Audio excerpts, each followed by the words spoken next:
Magandang buhay mga kaswerte. Nandito na naman si Kuya Swerte upang bigyan kayo ng swerte.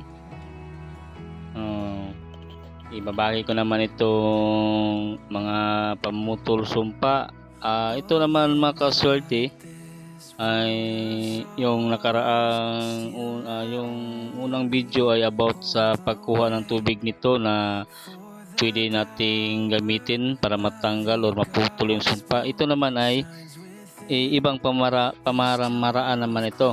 So, gawin mo lang ito mga kaswerte sa ganun pa rin na pamamaraan. First Friday, Tuesday o Thursday. Kung hindi ka bakante sa Tuesday, gawin mo sa Thursday.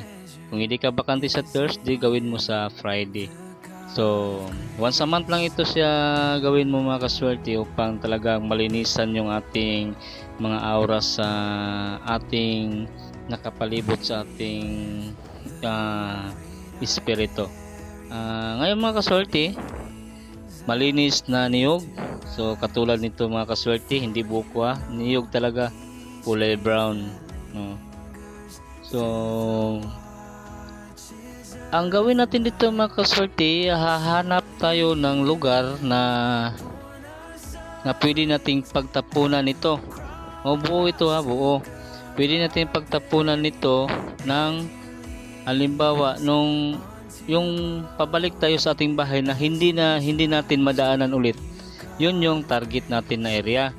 Paplanuhin mo talaga na saan ito itapon na sa pagbalik mo sa iyong bahay ay hindi mo na siya madaanan or hindi mo na siya ma-feel na dyan mo tinapon. Kumbaga, ibang direction yung pupuntahan mo. Nakuha nyo mga kaswerte? Ang pamaraan nito kaswerte upang pagbasag ng sumpa sa iyong sarili or sa iyong buhay, ito ay hahanap ka ng lugar na hindi mo na madadaanan sa iyong pag-uwi. Klaro? So, yun. So, ang gawin mo lang dito kaswerte, dalhin mo ito sa lugar na iyong pagtapunan at doon mo itapon ang niyog at bago mo itapon, iikot mo sa ulo ng 9 times. 9 times ito Siyam na ikot sa iyong ulo. So, ikaw mismo ang maggawa nito. At sabay hilingan mo siya mga kaswerte or dasalan mo siya. Halimbawa good mga kaswerte na ganun na mawala na lahat ang mga kamalasan sa aking buhay. O habang iniikot mo ng 9 times, so magka-count yung kamay mo habang ang iyong bunganga ay nakapagbigkas ng iyong mga hiling. So, para hindi ka malito, yung kamay mo, i-count mo hanggang 9 times at yung bunganga mo, yun yung nagbigkas para sa mga hiling mo.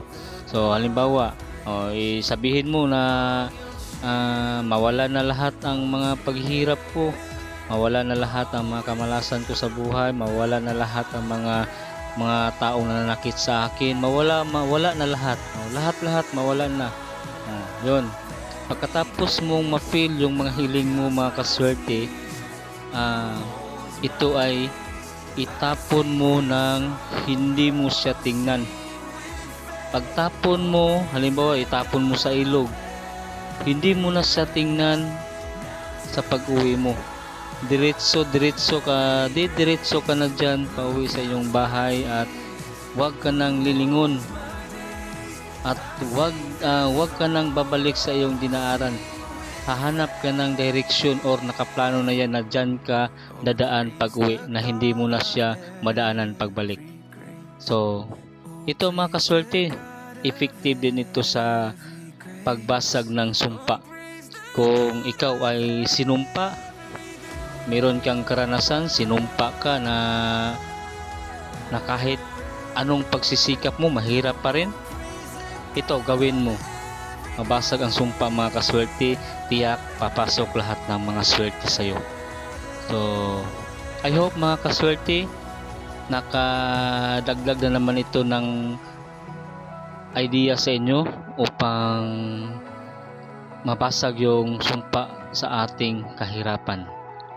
So, mag-ingat po kayo mga kaswerte, lalo na pong may nanggagaya po sa akin. Kinokopya po yung mga video ko upang makapagloko ng mga tao. Nawa po hindi po kayo maloko at nawa po mailayo kayo sa anumang mga taong nagnanasa na lulukuhin kayo. So, God bless you everyone mga kaswerte, at naway pagpalain tayo ng may kapal sa araw-araw nating mga paghahanap buhay. Naway nandito pa rin tayo na malusog at matitigas yung mga buto natin upang makasugakod tayo sa ating paghihirap sa pang-araw-araw ng ating nilalakad at sa araw-araw ng ating paghahanap buhay. God bless you everyone.